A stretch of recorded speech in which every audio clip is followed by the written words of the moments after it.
ಹೊರಗಿನ race course ರಸ್ತೆ ಎಲ್ಲ 8 ರಸ್ತೆಗಳಿಗೆ ಇವತ್ತು ಭೂಮಿ ಪೂಜೆ ನೆರವೇರ್ತಾ ಇದೆ. ಹಾಗೆ ಕರ್ನಾಟಕ ಸರ್ಕಾರದ ಮಾನ್ಯ ಉಪಮುಖ್ಯಮಂತ್ರಿಗಳು ಶ್ರೀ ಡಿ.ಕೆ. ಶಿವಕುಮಾರ್ ಅವರು ಕೂಡ ಕಾರ್ಯಕ್ರಮಕ್ಕೆ ಆಗಮಿಸಿದ್ದಾರೆ. ಅವರು ಕೂಡ ಪ್ರೀತಿಯ ಸ್ವಾಗತವನ್ನ ಕೋರ್ತಾ ಭೂಮಿ ಪೂಜೆಯಲ್ಲಿ ಭಾಗಿಯಾಗಿದ್ದಾರೆ. ಬಂಧುಗಳೇ,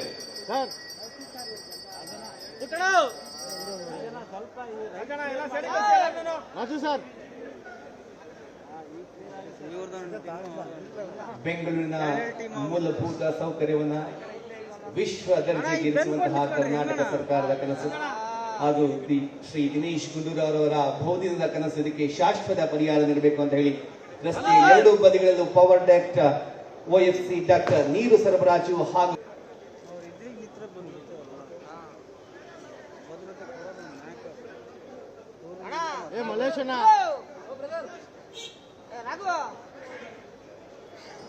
ಹಾಗೆ ಮಳೆ ನೀರು ಸರಾಗವಾಗಿ ಹರಿಯಲು ವ್ಯವಸ್ಥೆ, ಅವಶ್ಯಕತೆ ಮತ್ತು ಸ್ಥಳಾವಕಾಶದ ಲಭ್ಯತೆಗೆ ಅನುಗುಣವಾಗಿ ಪಾರ್ಕಿಂಗ್ ನಿರ್ಮಾಣ, ಹೀಗೆ ಭವಿಷ್ಯದ ಬೆಂಗಳೂರಿನ ಗಮನದಲ್ಲಿಟ್ಟುಕೊಂಡು ಈ ಯೋಜನೆಗೆ ಇವತ್ತು ಇದೀಗ ಸನ್ಮಾನ್ಯ ಮುಖ್ಯಮಂತ್ರಿಗಳು ಭೂಮಿ ಪೂಜೆಯನ್ನು ನೆರವೇರಿಸ್ತಾ ಇದ್ದಾರೆ. ಜೊತೆಯಾಗಿದ್ದಾರೆ ಮಾನ್ಯ ಉಪಮುಖ್ಯಮಂತ್ರಿಗಳು ಹಾಗೂ ಮಾನ್ಯ ಸಚಿವರು ಹಾಗೂ ಹಿರಿಯ ಅಧಿಕಾರಿ ವರ್ಗದವರು. ಹಾಗೆ ಶ್ರೀ ಸಿಂಗ್ ಅವರು ಕೂಡ, ನಜೀರ್ ಅಹಮದ್ ಅವರು ಕೂಡ ಸೇರ್ಕೊಂಡಿದ್ದಾರೆ.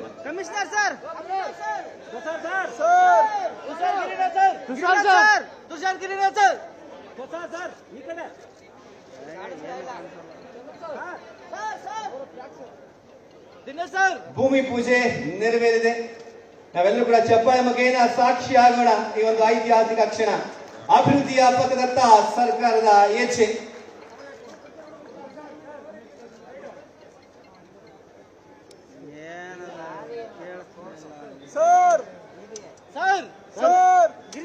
ಕಮಿಷನರ್ ಸರ್,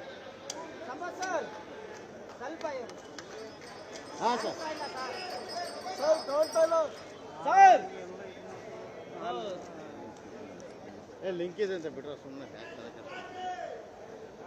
ಹೊರಗಿನ ರೇಸ್ ಕೋರ್ಸ್ ರಸ್ತೆ ಎಲ್ಲ 8 ರಸ್ತೆಗಳಿಗೆ ಇವತ್ತು ಭೂಮಿ ಪೂಜೆ ನೆರವೇರ್ತಾ ಇದೆ. ಹಾಗೆ ಕರ್ನಾಟಕ ಸರ್ಕಾರದ ಮಾನ್ಯ ಉಪಮುಖ್ಯಮಂತ್ರಿಗಳು ಶ್ರೀ ಡಿ.ಕೆ. ಶಿವಕುಮಾರ್ ಅವರು ಕೂಡ ಕಾರ್ಯಕ್ರಮಕ್ಕೆ ಆಗಮಿಸಿದ್ದಾರೆ. ಅವರು ಕೂಡ ಪ್ರೀತಿಯ ಸ್ವಾಗತವನ್ನ ಕೋರ್ತಾ ಭೂಮಿ ಪೂಜೆಯಲ್ಲಿ ಭಾಗಿಯಾಗಿದ್ದಾರೆ. ಬಂಧುಗಳೇ,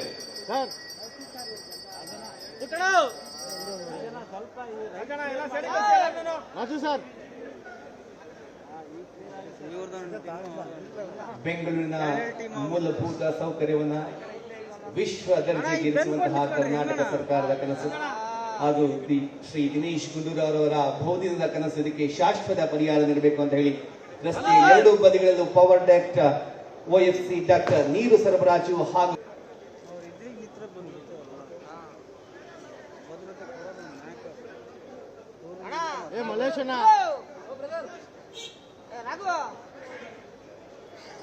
ಹಾಗೆ ಮಳೆ ನೀರು ಸರಾಗವಾಗಿ ಹರಿಯಲು ವ್ಯವಸ್ಥೆ, ಅವಶ್ಯಕತೆ ಮತ್ತು ಸ್ಥಳಾವಕಾಶದ ಲಭ್ಯತೆಗೆ ಅನುಗುಣವಾಗಿ ಪಾರ್ಕಿಂಗ್ ನಿರ್ಮಾಣ, ಹೀಗೆ ಭವಿಷ್ಯದ ಬೆಂಗಳೂರಿನ ಗಮನದಲ್ಲಿಟ್ಟುಕೊಂಡು ಈ ಯೋಜನೆಗೆ ಇವತ್ತು ಇದೀಗ ಸನ್ಮಾನ್ಯ ಮುಖ್ಯಮಂತ್ರಿಗಳು ಭೂಮಿ ಪೂಜೆಯನ್ನು ನೆರವೇರಿಸ್ತಾ ಇದ್ದಾರೆ.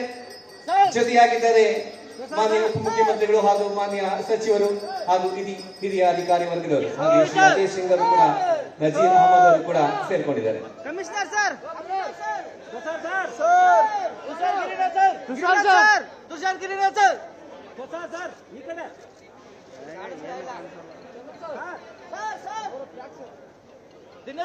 ಭೂಮಿ ಪೂಜೆ ನೆರವೇರಿದೆ. ನಾವೆಲ್ಲರೂ ಕೂಡ ಚಪ್ಪಾಳೆ ಮುಖೇನ ಸಾಕ್ಷಿ ಆಗೋಣ. ಈ ಒಂದು ಐತಿಹಾಸಿಕ ಕ್ಷಣ, ಅಭಿವೃದ್ಧಿಯ ಪಥದತ್ತ ಸರ್ಕಾರದ ಹೆಜ್ಜೆ.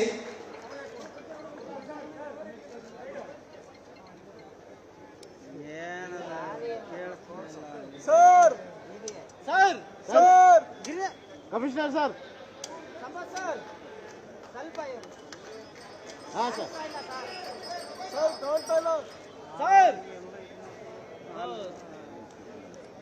ಲಿಂಕ್ ಇದೆ ಅಂತ ಬಿಟ್ರೆ ಸುಮ್ಮನೆ ನಿರ್ಭೀತ, ನಿಷ್ಪಕ್ಷಪಾತ, ವಿಶ್ವಾಸಾರ್ಹ ಸುದ್ದಿಗಳಿಗೆ ಮತ್ತೊಂದು ಹೆಸರಾಗಿರುವಂತ News18 ಕನ್ನಡ ಈಗ ಆಪ್ನಲ್ಲೂ ಲಭ್ಯವಿದೆ. ದಯವಿಟ್ಟು ಇಲ್ಲಿರುವಂತ QR ಕೋಡ್ ಸ್ಕ್ಯಾನ್ ಮಾಡಿಕೊಂಡು ಆಪ್ ಡೌನ್ಲೋಡ್ ಮಾಡೋದಕ್ಕೆ ಮರಿಬೇಡಿ. ನಿಮ್ಮ ಬೆಂಬಲ ಹೀಗೆ ಸದಾ ನಮ್ಮೊಂದಿಗಿರಲಿ. ಧನ್ಯವಾದ.